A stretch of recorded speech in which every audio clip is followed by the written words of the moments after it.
Hello and welcome to the next edition of QTalks, an online on-demand series of conversations around the future of water powered by KTM. My name is Tom Freyberg. I'm an environmental journalist and content creator specializing in water, and I'll be the host for the next 30 minutes.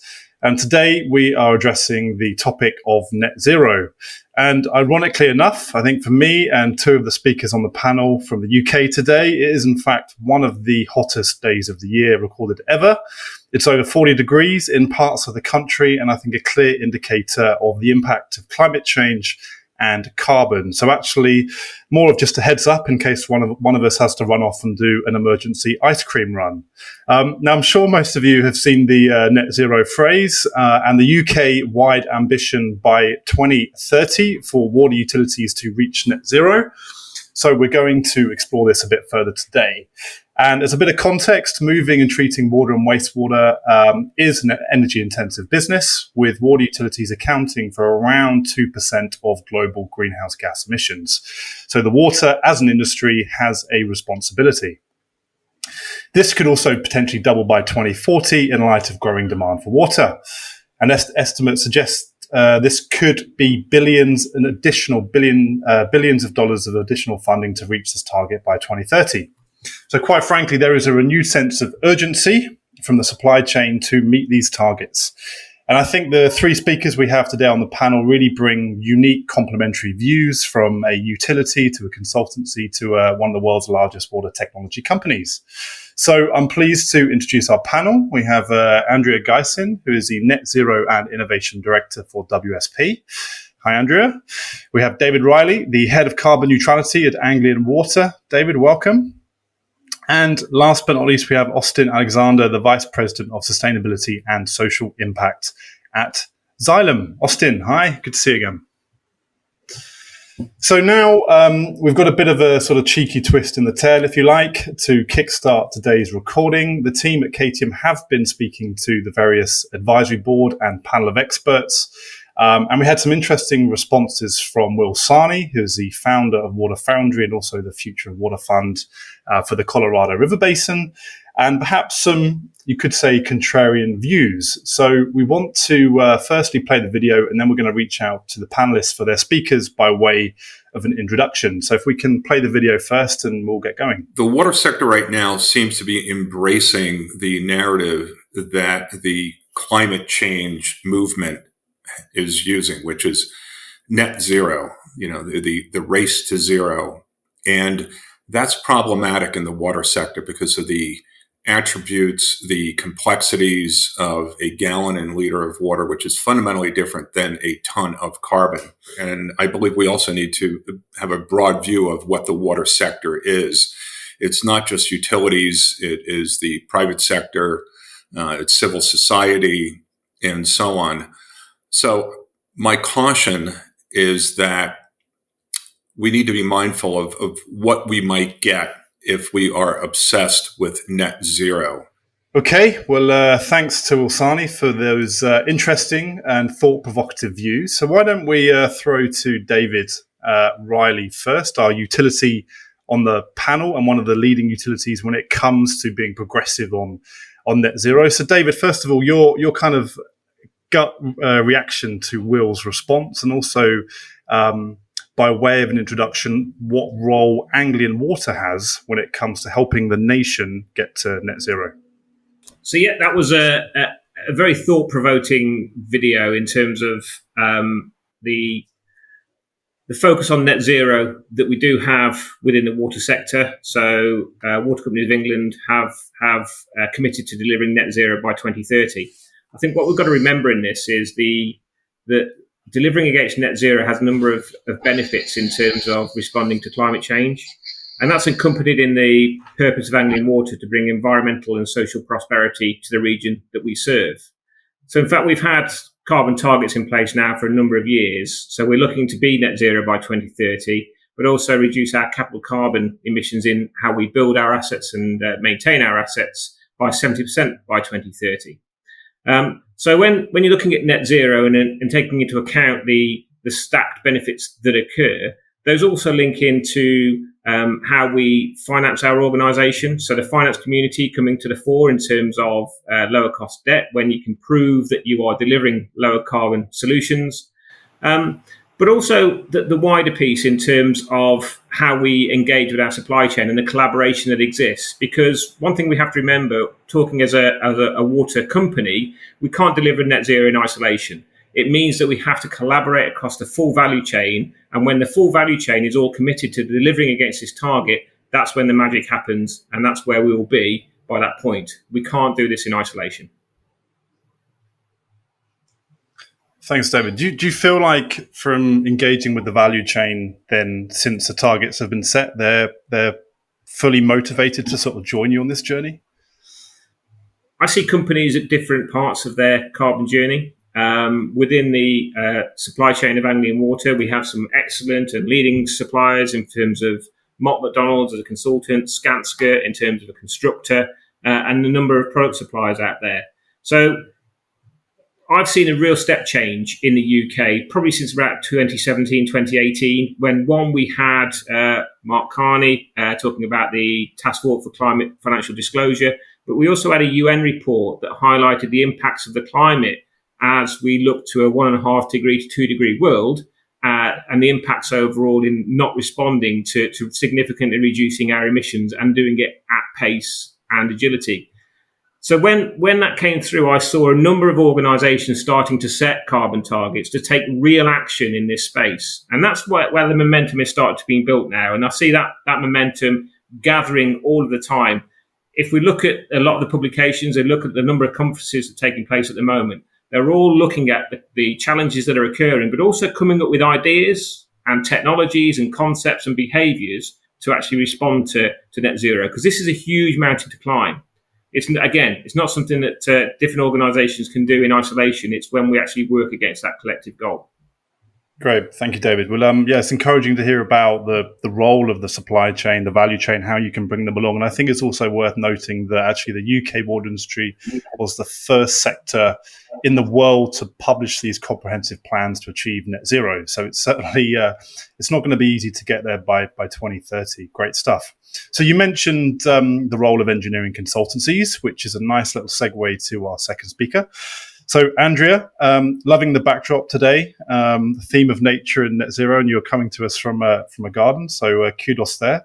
So, your initial thoughts on the video and the comments from Mr. Bilsani, and then, and then please follow on by the role of your organisation as part of that value chain, working with other utilities as well.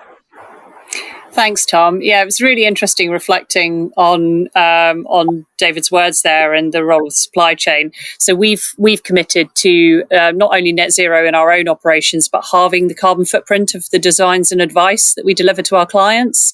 And that's really important because, of course, the emissions, those emissions are part of our Scope 3 emissions, but they are hugely impactful for our client base. And so we are committed to walking the walk. And my role exists for that very reason, because of course it means we need to do things differently in the way that we deliver projects for our clients. Will's words really, really resonated with me. So I think there is, because of the targets we've set in our own organisation, there is naturally a really strong focus around net zero, and that's fantastic. But we need to not lose sight of the broader impact of the client, how we adapt, how we build in resilience to our asset base, the impact that the decisions we make have on biodiversity, and how those long-term impacts play back into net zero. So all of these drivers and opportunities are interlinked, and I think I don't think we're at risk of forgetting that as a result of net zero, but I think we do need to make sure that in educating all of our workforces, who all have a role to play in that net zero journey, we educate them on the interrelationships between these broader impact areas, as well as on net zero directly. It's really interesting that you mentioned the workforce there. And in fact, your title is kind of head of carbon neutrality. Is relatively new, right? So do you think this, you said that the organization has to sort of practice what it preaches. So do you think this is a way to kind of bring in new people to the organization and get them behind you on this journey, as well as working with utilities?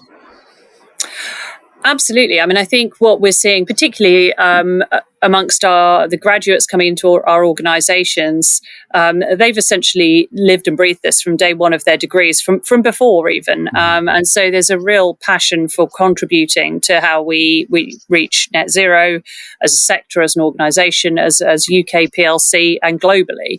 And so I think it is.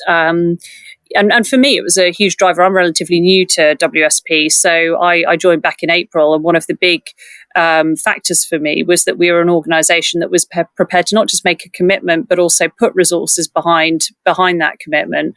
I think for many of the people on our workforce, it is going to be really important that we're making the right decisions. And I think in water, we are generally universally bound by a sense of purpose anyway.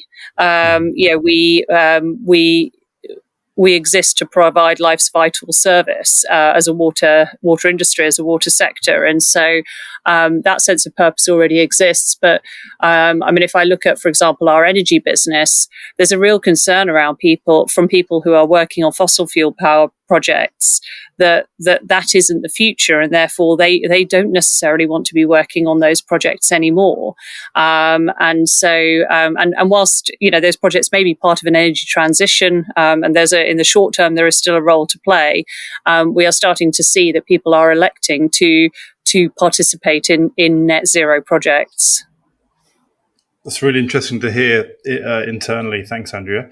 So let's come on to Austin Alexander from the VP of Sustainability and Social Impact at Xylem, and in fact, a recent net zero champion crowned by GWI Madrid. So Austin, let's get your feedback first of all on Will's comments in the video, and then the role of a technology giant, you could say. I mean, you guys employ 17,000 people globally in this net zero kind of urgency and charge over the next 8 years. Yeah, thanks, Tom. So to Will's comments, I think you summed it up in the intro quite well, that by 2040, we anticipate the emissions related to the water sector doubling, which makes sense, right? There's still a number of people around the world that do not have access to clean water and sanitation, or SDG 6. And we're behind there. And you cannot achieve one or the other. We cannot achieve just net zero, and we cannot achieve just SDG 6, and neither are they're both equally important. And so as a sector, that presents a challenge for us. How do we continue to expand reliable, affordable services to every citizen in the globe, but do it while we're also reducing emissions?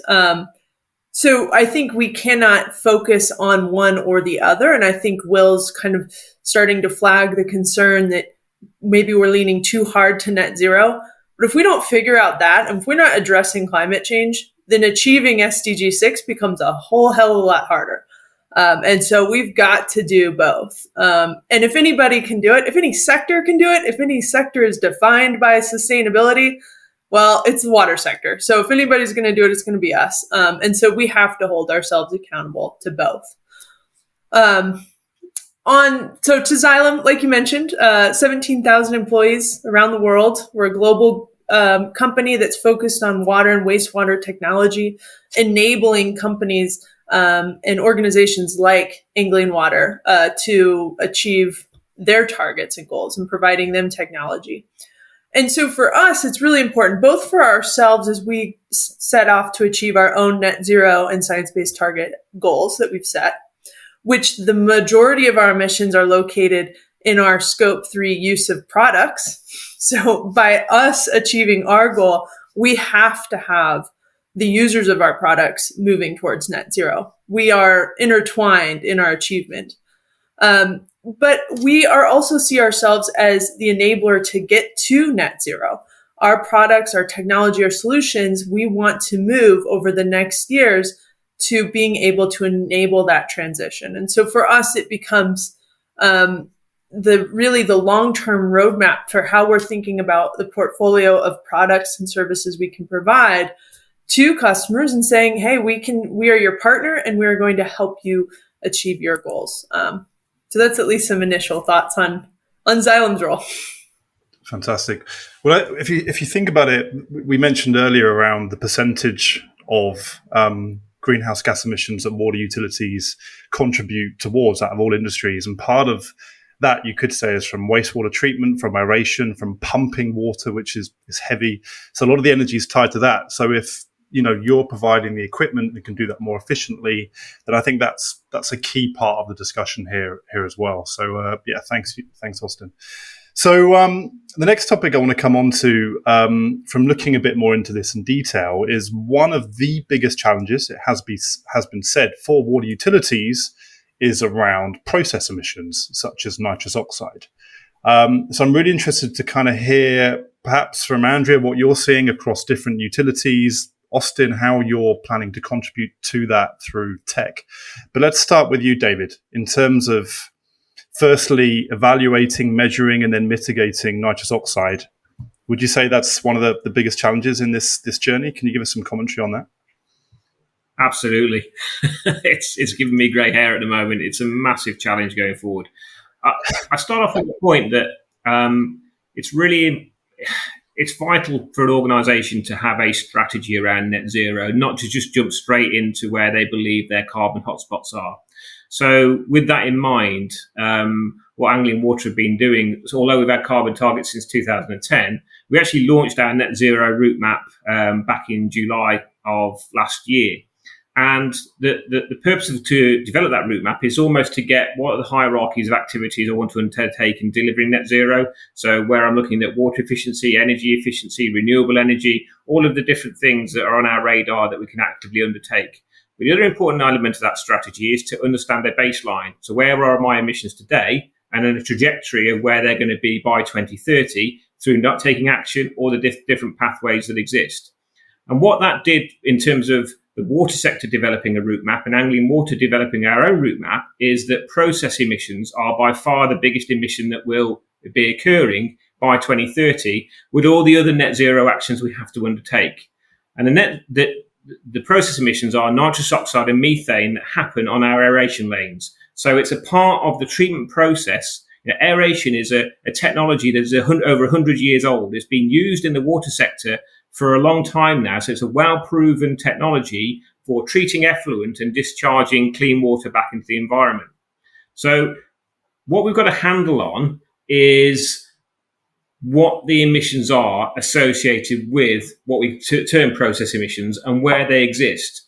What we're struggling with is what the science is telling us, because if we look at the literature review, if we look at the global science piece, actually, we're not very good at understanding exactly what those emissions are day to day. So the massive variance in terms of what we call the emission factors associated with process emissions.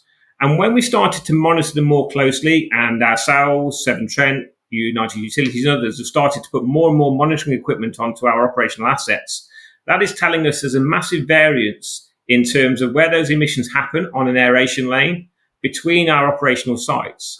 And then it comes down to what can we do? So what can we do in terms of optimizing our processes, and what different technologies exist to either reduce or further eliminate those process emissions? And again, I've not seen a technology yet which fully eliminates process emissions. And that's why it's a huge challenge. And that's why it's a challenge that goes out to the supply chain globally to say, how can you help the water industry to mitigate these process emissions? And what can the water industry do to support and open up and develop that research market that's needed? Well, there's certainly a call to arms there for the supply chain listening around developing new solutions. But also, thanks, David. I guess it's one of those areas where the more you look into it, the more you said you're monitoring and measuring, the more you realize how much of a challenge this is, and actually how it's varying site by site, utility by utility. So despite having several together discussing this, actually it's very localized. Let's bring in Andrea then, in terms of where you're seeing this. Hopefully it's not giving your team grey hairs, as David mentioned, but process emissions is going to be one of the biggest challenges to overcome in this. So how do you see this, and any developments at all worth sharing? Yeah, I mean, I couldn't agree more with that. And, I'm going to talk a little bit about trade-offs. So one of the trends that appears to be emerging, and as David said, the data is somewhat limited, is that the data seems to suggest that as we're turning down aeration, which is the right thing to do from an energy efficiency point of view, and hence would appear to be the right thing to do from a CO2 emissions point of view, we're actually generating more nitrous oxide, which is a greenhouse gas with 300 times the global warming potential of CO2. So we've been doing what we believe to be the right thing, and it's now emerging that might actually not be the right choice in terms of the journey to net zero. But I mean, I would caveat that with we're still understanding this space and what the opportunities look like. In terms of one of the most exciting opportunities, I think, is the development of anaerobic wastewater treatment. So, in my previous role, I was leading the innovation team at Thames Water, and we were able to secure some money to develop and demonstrate an anaerobic treatment process flow. And essentially, the benefit of that is that you are, by treating anaerobically, you're generating methane in your wastewater treatment process, which you can capture and utilize for energy generation. This isn't completely new, so it is already done at large scale in warmer climates, but the bacteria tend to get a bit lazy in the cold, and so today they'd probably be doing fine in the UK, but on the average day, we haven't really made the processes work in the typical ambient climate in the UK yet. Severn Trent Water have been doing some brilliant work around this and have a membrane-based process, which they're trialling, but membranes come with their own challenges. And so the Thames project is looking at how do we eliminate those membranes in order to make the process resilient, cost efficient. But the trade-off there is that if this process works, it will lead to capital investment, and it will lead to potentially concrete being poured. It will lead to steel structures. That's embodied carbon. So we need to make sure we understand those trade-offs with any investment we make. And sorry, I have to say, it's started to rain here. How apt for a water-related podcast. If you hear any odd noises in the background, it's the falling of raindrops. So I think that there are new technologies on the horizon, but the decision to implement them isn't necessarily easy in every case because of the amount of investment, both in capital and in carbon, that they will generate.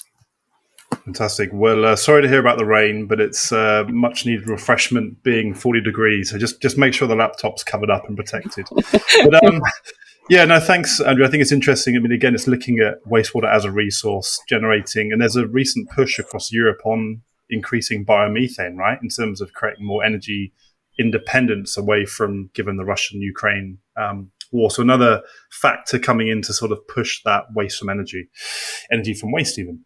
Okay, Austin, on the technology side, where does Xylem see this in terms of nitrous oxide? David put an incredible call to arms out then for new solutions to be developed.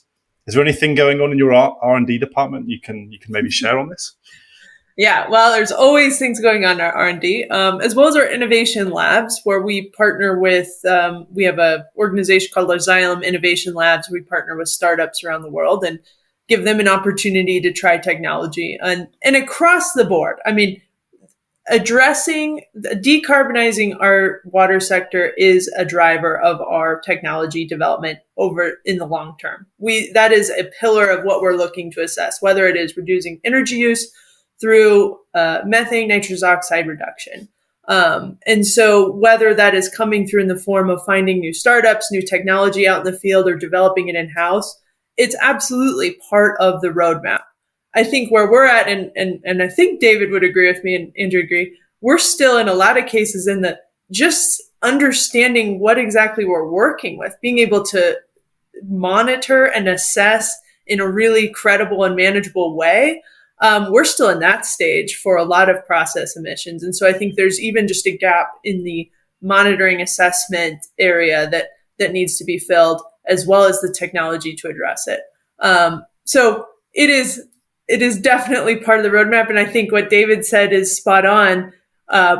The supply chain will react to the demand. And so the more we hear demand, the more that is put out there, the more engineering consultants are working that into design and asking that of technology. It certainly helps drive the case for suppliers such as ourselves, technology providers such as ourselves, to invest in that new technology. Yeah, well, I think it's interesting, and there is a responsibility to accelerate and incubate new solutions. I mean, David Anglian's got the Innovation Shop Window program that's well known as kind of partnering with startups to get them into a utility network, and there's other similar schemes in the UK with the Innovation Lab from United Utilities. So the role of scouting, finding, accelerating, partnering with new startups is going to be really important in the next 8 years until 2030. And that kind of leads us really nicely then onto our final topic and the role of technology innovation. And we sort of touched on this before, really, in terms of, I guess, process emissions. But let's take it a bit more broadly then. And whether we do need new solutions to help reach net zero, or it comes back to the discussion around the speed of adoption within utility. Actually, do we need to try and fast track the procurement processes to get new solutions in the door to help make this work? So let's perhaps, David, you're a good one to start with this final question, if you will. So innovation is a really important part of a carbon journey. If we look at where we are within Anglian Water, we've reduced capital carbon by 62% against our 2010 baseline and operational carbon by 34% in the last 5 years. We wouldn't have done that without the innovation within our supply chain responding to the challenges and coming up with opportunities and ideas. And that goes further in terms of, yes, as you mentioned it, Tom, the innovation, the shop window that we have, looking at what the water company of the future will look like and giving that space for innovation to prosper and be trialled. The Water Innovation Network to open the doors to those smaller suppliers out there. And in fact, the regulator's done a really good job recently in the UK in terms of Ofwat and the Innovation Fund, where we've got a pool of money that we're all submitting ideas for, where it's not just about a single water company submitting a bid. It's about a collaboration approach between water companies and the supply chain to deliver projects that will deliver innovation in the future. So you've also got the UK Water Industry Research with Spring that's now being applied, where again, it's looking at the big challenges and the big ideas and the big questions that are needed in the sector and how we all respond to that. So that's on the back of how important innovation is against the challenges that we face for net zero. If it was easy to deliver, we'd be doing it already. But a lot of the questions remain unanswered. And that's where the technologies, the behaviours required from across the value chain. It was interesting to see the different types of collaboration coming together off the back of the Ofwat Innovation Fund, actually, perhaps partnerships that you wouldn't have expected beforehand. And I think that's going to be key to this, new partnerships and also new business models, not just the new technology innovation. Andrea, before, like to see the umbrella up in the as a result of the rainfall, but let's have some closing comments from you then in terms of the role of tech innovation. And obviously you can bring in your experience from your previous role in Thames Water as head of innovation of a utility as well. I mean, I think there is undoubtedly a role for technology in meeting this challenge. We've just talked about that in context of process emissions, but I do think we need to get better at rapid adoption. And it's always a challenge with good reason, right? We provide an essential public service. We can't afford to rush into decisions that compromise that, but often we apply the same degree of rigor and the same pace, almost regardless of which aspect of the business we're looking to change. And that's where we can perhaps get a bit smarter. And I think, in fairness, there's been a lot of progress made across the sector in recent years. I think we also need to be clear that the drive to net zero zero is a culture change. It means we need to think differently in everything we do in our day-to-day jobs. We need to weigh the cost of in carbon terms in the same way that we do in pounds and pence. We all need to become literate in carbon terms in the same way that we are in monetary terms to be able to really drive that change. We need to make different decisions in our personal and work lives, and so come back to that, bringing everyone in the workforce of our organisations with us so that they can make their contributions to that. I certainly think, we're making brilliant progress with that as a sector, and that early step to make the commitment that the UK Water Company has made is crucial to that. Really raise the profile of the need to think differently, but of course it's a real challenge re-educating a workforce the scale of the one we have in the water sector. But it's a challenge we're all, I think, excited to meet. Fantastic. Yeah. Interesting to hear about kind of carbon literacy within organizations as part of the journey. And no, I echo those comments. It's a challenge, it's an ambition, but there is perhaps a renewed sense of urgency. And even I think some UK utilities have set 2027 in Northumbria for the target 3 years earlier. So again, hugely ambitious. So finally, Austin, the role of tech innovation, you mentioned around the Xylem Innovation Labs and the kind of role there in partnering, funding, helping to scale up companies. Talk to us a bit about how you see that beyond process emissions when it comes to what's happening in the UK. Yeah.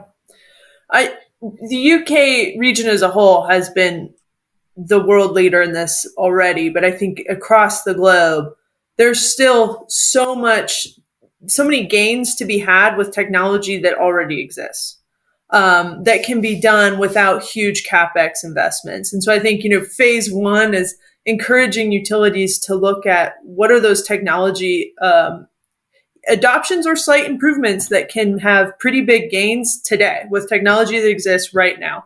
UK's done a lot of that groundwork already, but in many regions that still remains in front of us. And then I think Andrew was spot on, getting a little bit more comfortable with that adoption and trial and piloting. We have an immense role to play in that to make sure that we're being really responsible partners in utilities working to make those trials, working to pilot new technology and be that responsible partner with them so that they can do that more often. But I think, the space as a whole, it's really quite exciting to see how much new technology, new talent, as Andrea mentioned, is coming into this sector that perhaps in previous years was going into other, perhaps technology or renewables space, is coming into water and innovating at a rate that I don't think this sector has seen before. And so I think what's really encouraging is, while we have some big gaps like process emissions and others that still remain question marks ahead of us, what we're seeing is the talent that wants to come into water and make these big differences is some of the top talent that the water sector's ever been able to attract. And our job is keep them here and make sure that we're setting ambitious goals like net zero, setting targets for ourselves, and being the organizations that talent wants to work at. Then technology and innovation challenges become a lot easier when you got really the best brains in the room. Thanks, Austin. That's really interesting. Using the kind of the drive to net zero as a way of attracting talent. Andrea, you mentioned about perhaps people in fossil fuel powered industries that are perhaps, don't see the purpose, but actually looking across to water. So I think this is a time, as you mentioned, to shine, to attract new talent. Great stuff. Well, that's all we got time for on this QTalks. I think it's been a really interesting discussion, one that we could continue for much longer. A big thank you to Andrea Geisen from WSP, David Riley from Anglian Water, and Austin Alexander from Xylem.